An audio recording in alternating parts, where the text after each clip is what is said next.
Hello aspirants, welcome to IBS. നിങ്ങളുടെ മുന്നിൽ ഇതാ ഒരു സന്തോഷ വാർത്തയായിട്ടാണ് ഞാൻ വന്നിരിക്കുന്നത്. 11 നാഷണലൈസ്ഡ് ബാങ്കിലേക്കുള്ള IBPS Clerk നോട്ടിഫിക്കേഷൻ ഔട്ടായിരിക്കുക. സോ നമുക്ക് നോട്ടിഫിക്കേഷൻ ഡീറ്റെയിൽഡ് ആയിട്ട് നോക്കാം. ഇനി നമുക്ക് ഇമ്പോർട്ടൻറ്റ് ഡേറ്റ്സ് നോക്കാം. സോ ഓൺലൈൻ രജിസ്ട്രേഷൻ സ്റ്റാർട്ടായിട്ടുണ്ട്, ഓൾറെഡി സ്റ്റാർട്ടായിട്ടുണ്ട്. August 1st to August 21st വരെയാണ്. സോ ലാസ്റ്റ് ഡേറ്റ് വരെ വെയിറ്റ് ചെയ്യേണ്ട, എത്രയും പെട്ടെന്ന് തന്നെ നിങ്ങളെല്ലാവരും രജിസ്റ്റർ ചെയ്യുക. സോ അതേപോലെ തന്നെ payment of application fees or intimate charges. നമുക്കറിയാം നമ്മുടെ ആപ്ലിക്കേഷൻ നമ്മൾ ഓൺലൈനിലാണ് സബ്മിറ്റ് ചെയ്യുന്നത്. ഇൻ ദ സെയിം വേ നമ്മൾ ഓൺലൈൻ വഴിയാണ് പേയ്മെൻറ്റും ചെയ്യേണ്ടത്. അതും നമുക്ക് August 1st to 21st August വരെയാണ് available. Next, edit option. Edit window for candidates to modify correct application form including online payment. Edit option 2 days after closure of registration will be notified. So, നമുക്ക് എന്തെങ്കിലും ആപ്ലിക്കേഷനിൽ editing changes വരുത്തണമെങ്കിൽ നമുക്കൊരു link activate ആവും. Application close ചെയ്ത് കഴിഞ്ഞ് അത് നമുക്കൊരു link വരും. സോ അതിനകത്ത് നമുക്ക് വേണമെങ്കിൽ എഡിറ്റിംഗ് ഓപ്ഷൻ ഉണ്ട്, ചേഞ്ച് ചെയ്യാം.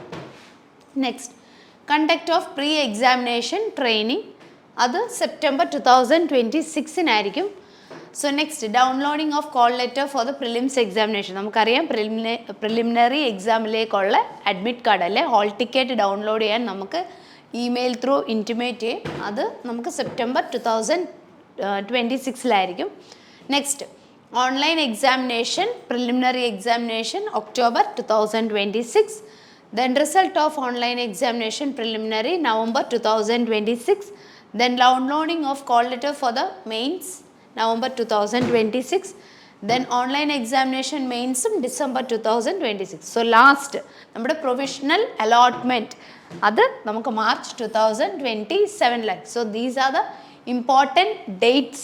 സോ ഇനി നമുക്ക് സ്റ്റേറ്റ് വൈസ് വേക്കൻസീസ് നോക്കാം. ഇത് ക്ലറിക്കൽ എക്സാമാണ്, അപ്പോൾ നമുക്ക് സ്റ്റേറ്റ് വൈസ് ആണ് വേക്കൻസീസ് ഉള്ളത്. സോ നമുക്ക് ഓൾറെഡി നമ്മൾ ഡിസ്കസ് ചെയ്ത് 11 നാഷണലൈസ്ഡ് ബാങ്ക്സ് ആണ് പാർട്ടിസിപ്പേറ്റ് ചെയ്യുന്നത്.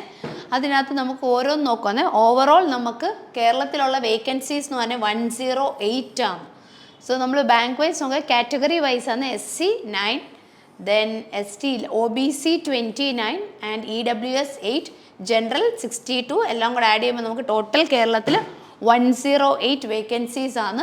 ഇത് നോക്കുകയാണെങ്കിൽ നമുക്ക് Union Bank of India report ചെയ്തിട്ടില്ല, not reported. So vacancies increase ആവും. 108 പറയുന്നെങ്കിലും നമുക്ക് ഇനിയും യൂണിയൻ ബാങ്ക് ഓഫ് ഇന്ത്യയിൽ നിന്ന് നോട്ട് റിപ്പോർട്ടഡാണ്. സോ വേക്കൻസീസ് ഇൻക്രീസ് ആവാനുള്ള ചാൻസസ് ഉണ്ട്. സോ ബാക്കിയുള്ള ബാങ്ക്സിൻ്റെ എല്ലാം വേക്കൻസീസ് അവർ പബ്ലിഷ് ചെയ്തിട്ടുണ്ട് നമുക്ക്.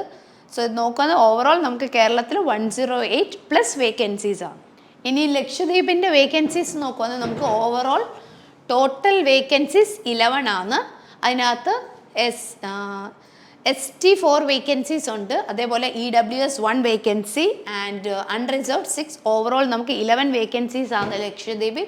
അവിടെ നമുക്ക് 2 ബാങ്ക്സ് റിപ്പോർട്ട് ചെയ്യുന്നില്ല, ഇന്ത്യൻ ബാങ്കും union Bank of India. So vacancies ഇവിടെ ഇൻക്രീസ് ആവും. സോ ഇനി നമുക്ക് എലിജിബിലിറ്റി ക്രൈറ്റീരിയ നോക്കിയാലോ. നമുക്കറിയാം ഏതൊരു ബാങ്ക് എക്സാമിനായാലും നമ്മളൊരു ഗ്രാജുവേറ്റ് ആയിരിക്കണം. സോ നമുക്കറിയാം graduation in any discipline from A recognized government university or an equivalent qualification recognized by the central government. So any degree holder, any graduate can apply. പിന്നെ next എന്ന് പറഞ്ഞാൽ നമുക്ക് must possess a valid mark sheet or degree certificate at the time of online registration. So online registration എന്ന് പറയുന്നത് 1st of August. So അതിന് മുന്നേ നമുക്ക് ഡിഗ്രിയുടെ ഗ്രാജുവേഷൻ സർട്ടിഫിക്കറ്റ് കിട്ടിയിട്ടുണ്ടായിരുന്നു. വാലിഡ് മാർക്ക് ഷീറ്റ് ഉണ്ടെങ്കിൽ നമുക്ക് അപ്ലൈ ചെയ്യാൻ പറ്റത്തുള്ളൂ. Next, candidate must be proficient in the local language of the state or the union territory applied for. നമുക്കറിയാം ഇതൊരു ക്ലറിക്കൽ എക്സാമാണ്, അപ്പോൾ ലോക്കൽ ലാംഗ്വേജ് എന്നുള്ളത് മാൻഡേറ്ററി ആണ്. സോ ഇപ്പോൾ നിങ്ങൾ കേരളത്തിൽ അപ്ലൈ ചെയ്യുന്നതെങ്കിൽ മലയാളം എന്നുള്ള ലാംഗ്വേജ് ആണ് ഇവിടുത്തെ ലോക്കൽ ലാംഗ്വേജ്. അതിൽ പ്രൊഫിഷ്യൻ്റ് ആയിരിക്കണം എന്ന് പറഞ്ഞാൽ റീഡിങ്, റൈറ്റിംഗ്, സ്പീക്കിംഗ്. അല്ലെങ്കിൽ നമുക്ക് പ്രിലിംസ് കഴിഞ്ഞ് മെയിൻസ് എക്സാം കഴിഞ്ഞാൽ നമുക്കൊരു LPT ടെസ്റ്റ് ഉണ്ടാവും. അതായത് നമ്മുടെ മലയാളം എന്നുള്ള ലാംഗ്വേജിൽ നമുക്ക്, അതായത് ഡിഗ്രിയിലോ അല്ലെങ്കിൽ ഒരു ഡിഗ്രി ലെവലിലോ 10th നമുക്ക് സബ്ജക്റ്റായിട്ട് ഇൻക്ലൂഡഡ് ആണെന്ന് പ്രശ്നമില്ല. അതല്ലെങ്കിൽ നമുക്ക് LPT എന്നുള്ളൊരു ടെസ്റ്റ് ഉണ്ടായിരിക്കും. So next, computer literacy is mandatory through any one of the following. അതായത് കമ്പ്യൂട്ടർ ലിറ്ററസി, കമ്പ്യൂട്ടർ നോളജ് ഉണ്ടായിരിക്കണം. സോ അതിനെങ്ങനെയാണെന്ന് പറയുന്നത് സർട്ടിഫിക്കറ്റ് അല്ലെങ്കിൽ diploma degree in computer operation or computer information technology as A subject. നമ്മൾ computer സബ്ജക്റ്റായിട്ട് പഠിച്ചിട്ടുണ്ട്, അതായാലും മതി എന്നാണ് പറയുന്നത്. നെക്സ്റ്റ് എക്സ് സർവീസ് ആണ്. Without graduation must possess the army special certificate of education or after 15 years of service. അത് ex service മാനുള്ള. So ഇനി നമ്മൾ ഏജ് ലിമിറ്റിലോട്ട് വരുമ്പോഴത്തേക്ക് നമുക്കറിയാം ഏതൊരു ബാങ്ക് എക്സാമിനും മിനിമം ഏജ് ലിമിറ്റ് എന്നുള്ള 20 years. ക്ലർക്കാണെങ്കിൽ നമുക്ക് ജനറൽ കാറ്റഗറിക്ക് 28 years വരെ അപ്ലൈ ചെയ്യാൻ പറ്റത്തുള്ളൂ. So age limit as on 182026. Minimum 20 years, maximum 28 years. That is, a candidate must have been born not earlier than 2/8/1998. So അതിന് മുന്നേ അല്ല, ഈ ഒരു ഡേറ്റ് നിങ്ങൾ നോക്കിയിരിക്കണം. And not later than 1/8/2006. Both dates are inclusive. Then coming to the age relaxation ഉണ്ട്. അതായത് നമുക്ക് കാറ്റഗറി വൈസ് ഏജ് റിലാക്സേഷൻ ഉണ്ട്. സോ SC ST കാറ്റഗറി ആണെങ്കിൽ നമുക്ക് ഈ പറയുന്ന ലിമിറ്റിനേക്കാളും 5 years എക്സ്റ്റൻഷൻ ഉണ്ട്. സോ അതേപോലെ തന്നെ നമ്മുടെ OBC other backward classes or non creamy ലെയേഴ്സിന് 3 years ആണ് age relaxation. Then persons with benchmark disabilities 10 years of age relaxation. Then X service men with disabled ex service men ആണെങ്കിൽ നമുക്ക് actual പീരീഡിൽ നിന്ന് 3 years extra പറയുന്നുണ്ട്. So next widow, divorced women legally separated അങ്ങനെയുള്ളവർക്ക് age relaxation for the age of 35 general category and 38 for OBC and 40 years for the SC ST category candidate. So നിങ്ങൾ ഏത് കാറ്റഗറിയിലാണെന്ന് വെച്ചാൽ അത് നോട്ടിഫിക്കേഷൻ ഡീറ്റെയിൽഡ് ആയിട്ട് നോക്കിയിട്ട് apply ചെയ്യുമ്പോൾ ആ രീതിയിൽ മെൻഷൻ ചെയ്യും. സോ ഇനി നമുക്ക് സ്ട്രക്ചർ ഓഫ് എക്സാമിനേഷൻ നോക്കാം. ദ ഫസ്റ്റ് സ്റ്റേജ് എന്ന് പറയുന്നത് പ്രിലിമിനറി എക്സാം. സോ പ്രിലിംസ് എക്സാമിന് ഓൾറെഡി നമുക്കറിയാം ഒബ്ജക്റ്റീവ് ടൈപ്പാണ്. 3 sections ആണ്. English language, numerical ability, reasoning ability. So ഇതൊരു ക്ലറിക്കൽ എക്സാം ആയതുകൊണ്ട് നമുക്ക് എക്സാം ഇംഗ്ലീഷിലോ മലയാളത്തിലോ എഴുതാം, ബിക്കോസ് ലോക്കൽ ലാംഗ്വേജ് യൂസ് ചെയ്യാം. സോ ഇവിടെ ഇംഗ്ലീഷ് വരുമ്പോൾ മീഡിയം ഓഫ് എക്സാമിനേഷൻ ഇംഗ്ലീഷ് ആയിരിക്കും. 30 questions, 30 marks, 20 minutes. അതേപോലെ തന്നെ numerical ability 35 questions, 35 marks and 20 minutes. അപ്പോൾ സെക്ഷണൽ ടൈമിങ്സ് ഉണ്ട്.